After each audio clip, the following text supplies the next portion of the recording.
On this episode, A mother who has spent 52 years in education, founder of 16 schools back in India, and basically I'm the 13th principal in my family, and with leading schools like the Bishops in India.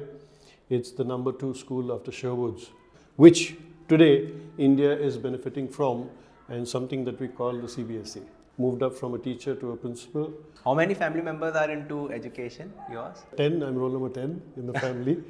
And so there are 7 before me. Students, teachers, parents, we're all getting outdated. Hey everyone, welcome back to another episode of MetaphorShow. On this episode, we have a very interesting personality with us.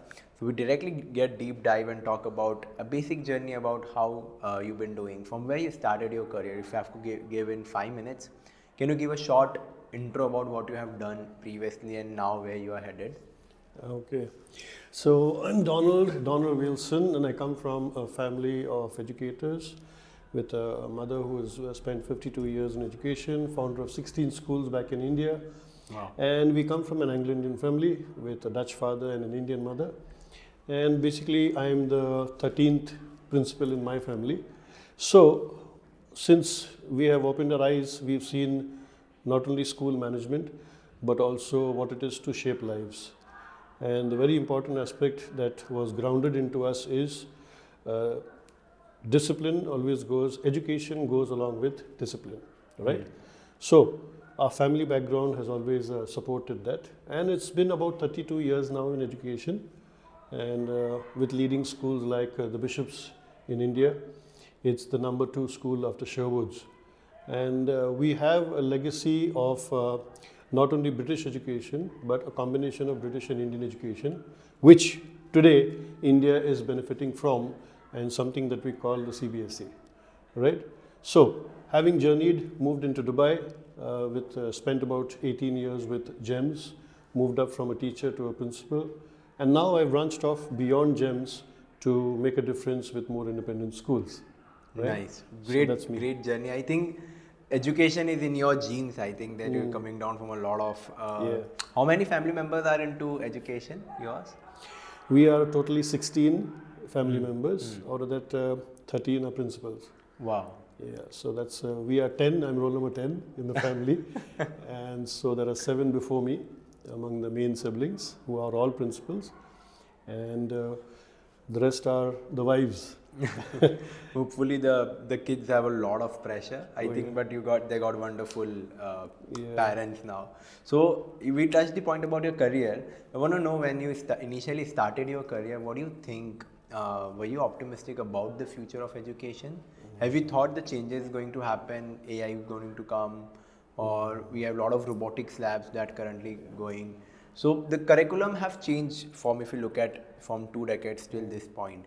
How you have accommodated and how you have managed yourself through that change? How you have transformed yourself throughout that journey? Very interesting question over here. See, education is evolving not by the day, but it's evolving by the hour, by the minute. Yeah. So students, teachers, parents, we're all getting outdated in a system which is continuously evolving. So the key quality that is required by all the stakeholders is quick adaptation, spontaneity to the needs of the hour, the needs of the society, the needs of the community around.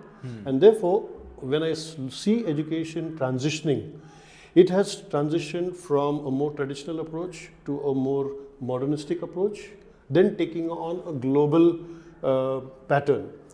And the idea of the world today is a global village. Yeah. Right? So the world is nothing but a global village, and we are all nothing but part of that global village.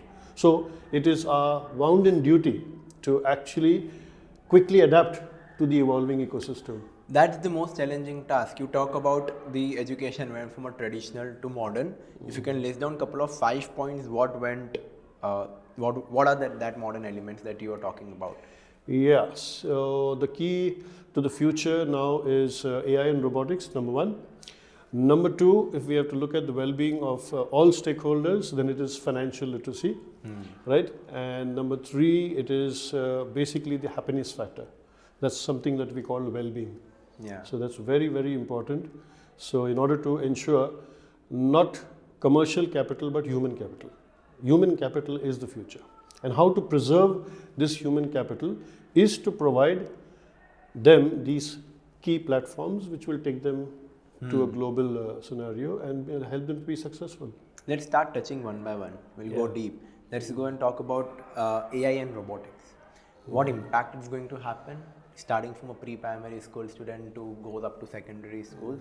So how still people are just using AI, and as per from a layman language, if I talk, they're just using it as a search engine. They go to ChatGPT, Grok, or any other Perplexity, and they start giving questions, they get the answer. Absolutely. People think this is just the AI.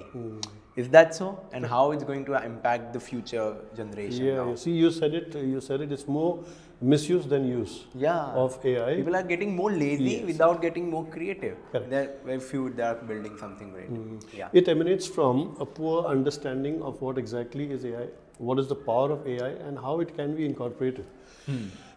I think a larger portion of society, whether it is student community or a parent or a teacher community, they feel AI is a subject. But actually AI is an embedded component of every subject.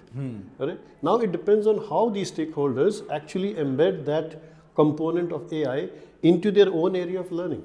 Correct? Every subject must have AI in it because that's the future. Right? Without understanding this connection and this particular synchronization, they will not be able to understand. If you treat it as a subject. Explain it with an example. If you want to explain it to 5-year-old. Yeah. I will, like 5th class student, how are you going to do that? Yeah. So basically, when we look at a child, we've got AI and robotics right from the kindergarten to grade 12. So when we try to teach AI to say a grade 1 student, right? The grade 1 student starts looking at it as, okay, this is a coded program that I have to think of, right? They don't think that it is actually design thinking which comes earlier, right? But that design thinking has to come out of the component of the subject which the child is learning, right? And then see where artificial intelligence, okay, which source can help them to maybe explore even a wider aspect of that concept. So that's very important for them to understand. And therefore, grounding AI right from a design thinking stage in kindergarten is very, very important. Now the biggest, talking about AI and robotics, the biggest battle that's going to happen is like, so people are doing social media detox. Now there might be a time people are doing AI detox. I think, so everything has, the coin has both the sides. So as like, a lot of parents might come to you and talk about so many tech is happening, take students out, and that's how they see the world. They will grow, because that's the mindset of traditional thinking. How you tackle with this objection majorly from parents? Yeah, see, when parents express concerns about their children not moving away from the screens, okay, and now with AI and robotics coming in, they literally tell us that their children have become more robots than anything else, right? So why is the education system exposing them too soon to all these wider aspects? Now we face a challenge in trying to make a traditionally approached parent who has studied through a traditional pattern of schooling, right, where the chalk and the talk method used to be used, they expect to see the same in their child, right? But they don't understand that, we are Gen X, okay, our teachers are the Gen Y, and now our children are the Gen Z, right? And now the latest, the Gen Alpha. Their level of thinking is different. You take a child, okay, the Gen Z child, and you ask them to analyze a particular concept. They will first go to the gadget. They will first look at a resource. They will try to see why, because the dependency on that external resource is much, much more, which we did not see in our days. Therefore, we relied only on one computer, and that's our brains. So people generally used to mug up and learn the history. Now they go and just search in which year what happened. Yeah, that's absolutely, and that has contributed to this sedentary lifestyle, right? That is getting imbibed in Gen Z. So the greatest danger is trying to pull them away, and parents are right to a certain extent. They are worried with the physical health. They are worried with obesity, right? They are worried with mental fatigue, mental illness, right? And therefore, I think it's our duty in the education system to strike a good balance between the outdoors and the indoors. So what advice you can give to all the parents who are watching, that what area they can improve and how they can create a healthy environment of this tech plus the traditional. Of course, traditional is important. It need to be a healthy composition. How they can create this composition at home. Yeah, our advice to parents is, number one, please come on board with the educators, right? Do not think that my job and my responsibility is to pay the institution because I am not technically qualified as an educator, right? I cannot have much of a say. It's your responsibility. We go back to parents and say, look, unless you partner with us, correct? Don't think that you are not an educator. The very first teacher of a child is the mother, right? And the mother and father hand over that responsibility to the school, thinking that, right, they are the ones to educate us. We are not that well qualified. So our first bit of advice to parents is, unless you co-partner with us, Then only we can't do much for that child, right? But first you try and understand how your child thinks, right? You may be the Gen X, they are the Gen Z. Put your place in a Gen Z's place and think how they think, right? Adapt. Evolve with them. Only then they will understand that they don't have a generation gap. Yeah? And therefore, I think our advice to parents is, don't walk in as a parent. Please walk in as a child with your child. Think like a child. Think have like this your learning child. attitude. Absolutely. People, majorly parents have this stiff mindset. I've sent it to school. Very, very nicely, sir. You explain everything. Now, the second point you touch is financial literacy. This is something I've never heard. And before recording the podcast, interacting with you, talk a lot about financial education, the implement, and we want to go deep. So, if I look at the traditional side, a lot of parents who have a good fortune, the students and the child struggles with money a lot. They don't know the value of money. How they can teach them, and what you are doing? What's the step one towards the financial literacy? Yeah. See, principals, educators around the world, they look at, this child is with me for the next 16 years of its life. So my duty and responsibility is to look out for the well-being of this child from K to 12, right? But I think educators should go a little bit beyond. If you really care for a child, care for that child beyond the boundaries of your school. Care for that child till the child is absolutely independent to earn their own salary, save their own money, and actually live life independently. That's called looking out for a child. And therefore, what happens is, we as an ecosystem, we look out for our children right up till the age of 25. And how do we do it? Through financial literacy. We look at a complete embedded financial literacy curriculum starting in kindergarten, ending in grade 12, and then moving on into an incubation stage into university, right? Into a graduate program as well as to a postgraduate program. So we have successfully tied up with leading universities like BITS Pilani, SP Jain, right here in Dubai. And we started incubation projects, and we've continued the financial literacy program into the university. So is that so? The level 1 is taught here, then level 2 goes up to the Absolutely. And the level 1 has to be a combination of theory and practical. You can't learn financial literacy theoretically only in the class. So what we do, here is where we pull the parents on board. In our school, we've got every child who has now got a savings account, bank account, and we've encouraged the parents to start teaching the children financial literacy, how to save, how to see the money grow in terms of interest. And we've tied up with leading banks around in the UAE, right?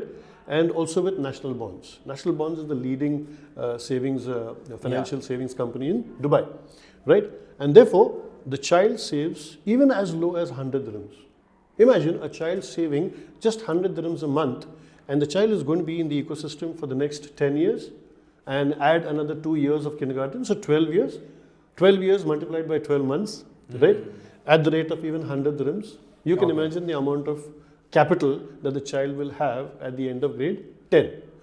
We take the child through a theoretical financial literacy program. We teach them what is money, what is interest, what is saving, what is, how your money grows, right? Therefore, and they have got structured tasks every year. Nice. And successfully completing this program, they come into grade 8. In grade 8, we have introduced our children to 4 legal online virtual trading platforms. Okay. Which don't deal in real money, but virtual money. Like a token. Yes, and we get them to open their demo accounts, right? So even if a child does lose in pitching a wrong trade, right? They don't have anything to lose because it's virtual money. Right? So these 3 years, grade 8, 9 and 10, our children actually do stock simulations. They learn how to pitch a trade, they learn how to do market analysis. Oh my God. Right? And they, in these 3 years, they develop these practical skills of learning Investing the market. also. Yeah, right? Now, once they've finished the grade 8, 9 and 10, and I think 3 years is sufficient enough to strengthen those skills. Then we have encouraged our parents to open iVesta accounts for our children when they step into grade 11. Right? Now, in grade 11 and grade 12 makes 24 months. 24 months, imagine the capital that they had saved up till grade 10.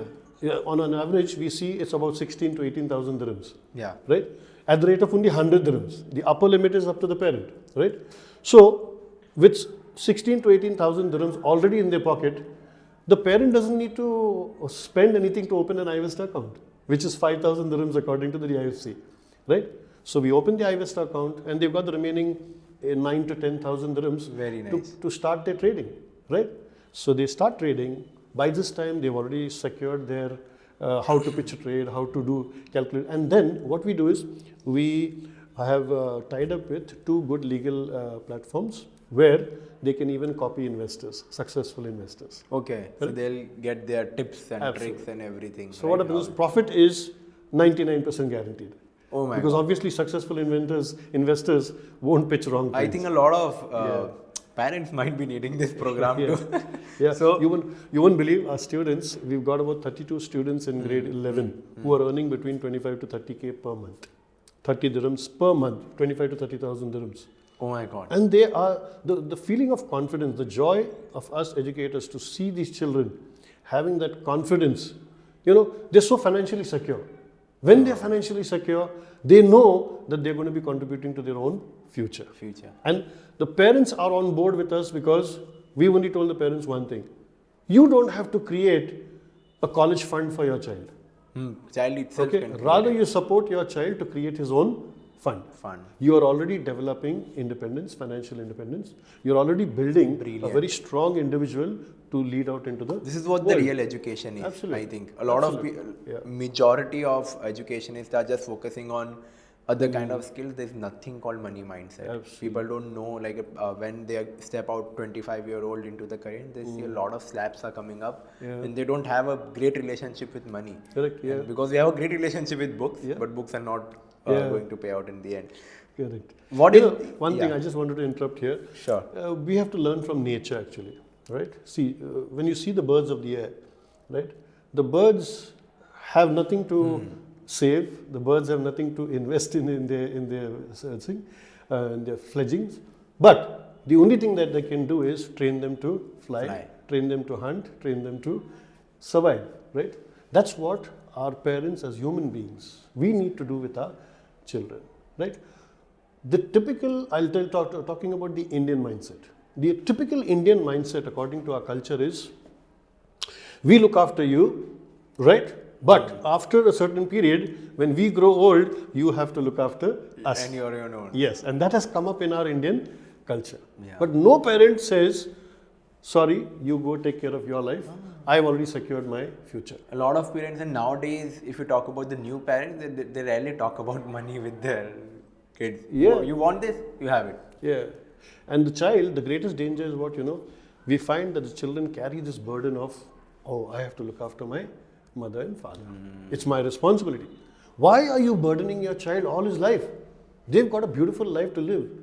Teach them how to fly and then move on, but you take care of yourself. And that is exactly why in our financial literacy program we say, look parents, you don't need to sit saving up for your child's college fund. You rather take that money and invest it in your future, in your retirement fund. Let your son and daughter earn their own college fund. My son and daughter earned about 360 to 400,000 dirhams. Nice. They paid for their own education abroad in Europe. Today they both settled well. And My concept is very clear. I married your mother. She is my responsibility.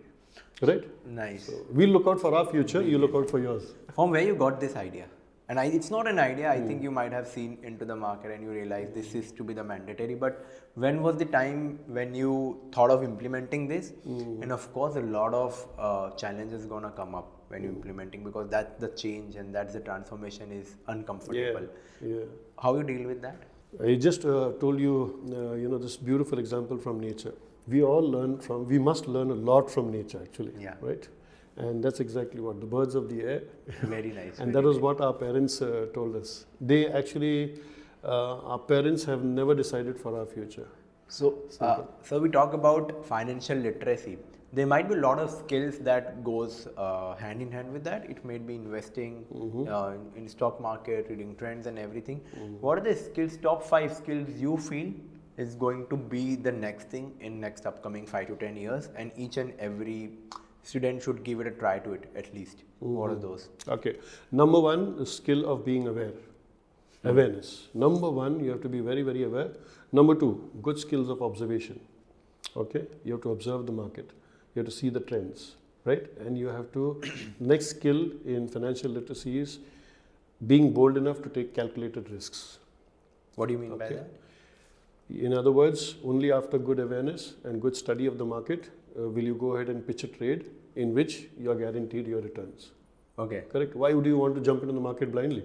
Right? You first learn how to swim and then jump into deep water. Till then you learn swimming in shallow water, right? Where you can touch your feet down anytime. So taking a calculated risk in stock trading is very, very important. And that's a skill. That's a real good skill, and it comes out of very keen observation and study of the market. Yeah?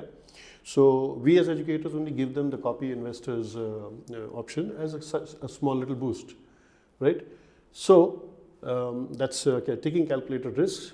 Number 4 is foresightedness. Okay, you have to foresee where is the market turning towards, right? And last of all, the most important quality is stay peaceful.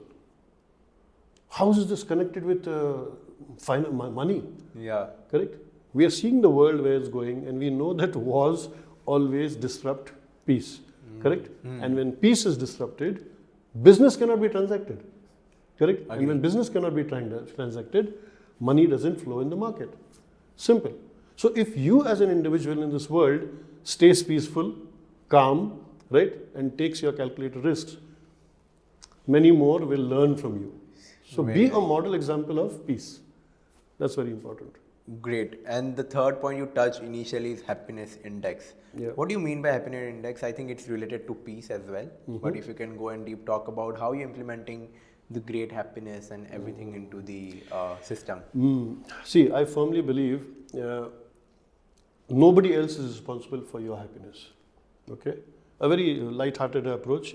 When I married my wife, okay, she's a Brit, and 2 years after marriage, we found that we were looking out for each other's happiness. And we found that our expectations grew. I was expecting her to make me happy, she was expecting me to make her happy. We sat down together, we had a very clear agreement, and we said, look, I told her, you're not responsible for my happiness, I'm not responsible for yours. I'm telling you, after that, when we started looking out for our own happiness, right, we did not expect anything much from each other. So, this level of expectation creates sorrow. Why? Because you expect something, and when you don't receive it, you feel dejected. Create your own happiness. This world is a beautiful place, right? So, my idea of happiness is make your life secure, make your life around you, make your community around you so secure, right? That every day you will not have anything to stress about. And when you're not stressing, that itself is happiness. Okay, so mental illness is what the next thing a lot of parents struggle with. There's like anxiety issues, there's major severe cases of depression is happening. How are you going to implement this from a primary education and goes up to 10th, Very good. 11th? Very good. See, our financial literacy program also is highly value based, right? At each stage, the child is told, is trained, right? And guided on what is going to be the impact of this learning of yours. See, this learning is going to bring you to this stage of confidence, right? You're going to be learning this at this stage. Each year that you are learning, you're going to be getting more and more confident, and you're going to get more and more adept. Life is all about adapt, adopt, and adapt. So these three levels you have to move to in life. First, you look at the changing scenario, the evolving scenario. You adapt, right? True. You adapt, and then you take out components from this evolving structure and you adopt it into your way of life, and then finally you reach a stage of being adept. So it's very nice. important, the 3 A's of life, right? Adapt, adopt, and adapt. Very few people, very few schools majorly focus on happiness, mental peace and everything. What a day look like? Is that, so if I'm studying here, so what is that in my curriculum that focuses on that? If you can explain within a case study, what activity you do? Is there any theoretical model, a practical learning? You do meditation, yoga, what is going to happen? Okay. Very interesting is, the key word is called holistic development. Right. Now when a child, what is our goal as educators? I want to pick that child up from the bed and bring that child to school. The child should feel like just leaving that home and coming to the second home. Yeah. Correct? So what all can I develop in my second home, correct? And we as the foster parents of every child, what can we create to lure that child out from that home and bring them to school? And we realized is, apart from academics, it is holistic development. Children look out for clubs, games, sports. Yeah. They look out for co-curricular activities, public speaking, debating, elocution, drama, theatre. They look out for all these things, right? Because every child's interest is among all these aspects, right? So what we did, we created a holistic development program, and we have embedded that in our program. So our school doesn't run just from 7:40 to 1:40, unlike other schools. We run from 7:40 to 3:40, right? And in our timetable, we have got the holistic development program embedded. Why should a child sit for 8 periods studying academics? Why can't a child study 2 periods of academics? The third period, the child goes and enjoys a club according to their interest, right? Why doesn't a child get up after the next 2 more periods, go out onto the field and pursue the game of their choice, right? So we have this holistic development program embedded. And who are the trainers? See, every teacher on their CV, that last column always says hobbies, right? Yeah. But a teacher is not given an opportunity to practice their hobby. True. Why? The teacher is so bogged down with schoolwork that they take schoolwork home. Where's the time to practice the hobby? So it goes out to the teachers also. So why not get the teacher to practice their hobby in school? We are keeping the teacher happy. Yes. Because the teacher has said, I love music and dance. That's my hobbies, right? So fine, we take the teacher, put her in charge of a music club or a dance club. Right. And that same child, the same teacher who is a science teacher in the day, doubles up as their music and dance teacher. Right? Which hobby you carry forward? Me. Yeah. I take music. Oh, nice. You love I'm a drummer basically, so I run the school band. Oh, nice. Yeah. Nice. So it's very important to enjoy yourself at work. Your best gym, I tell my teachers, is your work. Why do you want to go to a gym after school? Correct? I mean, you, instead of sitting in the staff room, why don't you reach out to the students, come out, right? Why don't you get involved in this holistic development of children? See your children grow along with you. So you are enjoying yourself, your well-being factor, your happiness factor. And happy teachers create happy students. Great, Simple. great. Practice your hobby, enjoy yourself, go back home refreshed. Correct? So this is what that's the ideation is. Now the second, towards going to the end of the podcast, one big element that we're going to talk about is all the stakeholders that are linked in a student's holistic approach. You talk about holistic approach. This is a skill set. People, I want to learn music, I want to play cricket. Again, I am interested in science, so I can do all, right? Yeah. What are the stakeholders involved in a student's growth, and what are those stakeholders? Very important. For us in the education sector, we've got number 1 are the students, all right? After the students, our number 2 stakeholders are our parents. Number 3 are our teachers, correct? And number 4, which is the actual most important stakeholder, the leaders. Very, very important are the leaders and how they cascade true leadership into their teachers. For example, when I walked into the school, I had teachers who thought they were teachers. But when I walked into the school, I said, look, I'm not looking at 32 teachers. I'm looking at 32 principals. Nice. Correct? And when I see principles of the future, a principal never waits to follow instructions. Because only followers wait for instructions. Because they wait to follow instructions. But leaders don't wait to follow instructions. Right? So I want to see leaders in each one of you. And mark my words, I produced 9 principals. Oh. They're currently placed in Dubai. Very nice. From my very own school. Just in the last 4 years. This is my 4th year. So that speaks about creating more leaders in the world. Proactive thinkers. That's it. So all these stakeholders, when they come together in a harmonious blend, we can't work individually. We can't work in isolation. These all are connected. Everybody has to play their part. Everybody has to play their part. And that is why student engagement, number 1, parent engagement, number 2, and teacher engagement, number 3. Very, very important. We talk a lot about teachers, students, and the education side. What about the parents? What do you think is lacking and where it is leading? Is it going on a positive way? What are you seeing in a majority day by day? You've been interacting with thousands of parents and students. Yeah, a common trend that we have observed among parents is this, which I spoke about earlier. I pay, okay? I'm the client, you're the server. Yeah. So education, sadly, is moving to a client-server Kind of approach. more of a business. Yes, That's that Guru-Shishya attitude has gone out, no longer. And therefore, we have to bring back the parents to this age-old adage of what it is to become a partner in education. So what a week look like? Let's say I'm talking about you being as a parent. What's the ideal week look like towards how much amount of time they should give? Both parents are working, time are exceeding, over workload, they can't manage work-life balance, they have their own challenges to tackle, right? Yeah. So what does an ideal week look like? A lot of kids, I think, starving for the parents' time a lot. Yep, yeah. What's an ideal week that's going to be? See, the ideal week would look like a child going back home having developed 90% of the skills. Because we know that parents are quite busy with their own set of responsibilities, right? So we as educators, we take on the role of foster parents in order to develop all these skill sets. So why should a parent come back home and then take a child for a karate class or a swimming class or a dance and music class? Why can't we as foster parents alleviate that responsibility of the parents and take it onto our shoulders? All that we require from the parents is when that child comes back, sit with the child, have a quality interaction time with them and ask them what they have learned.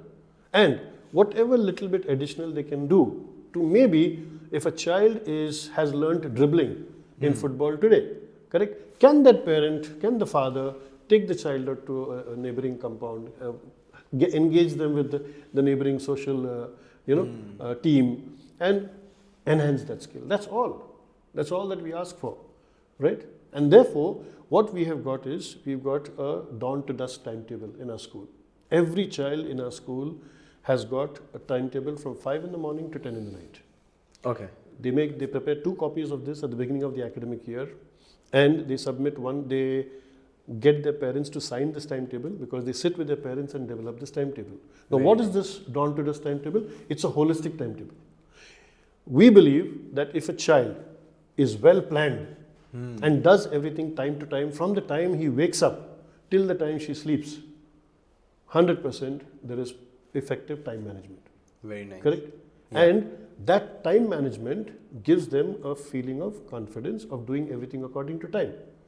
That impacts academics. We find children literally snatching the paper from the teachers at the last minute. No, I want to write more. I want to write more. Why? They've not managed their time properly. Yeah.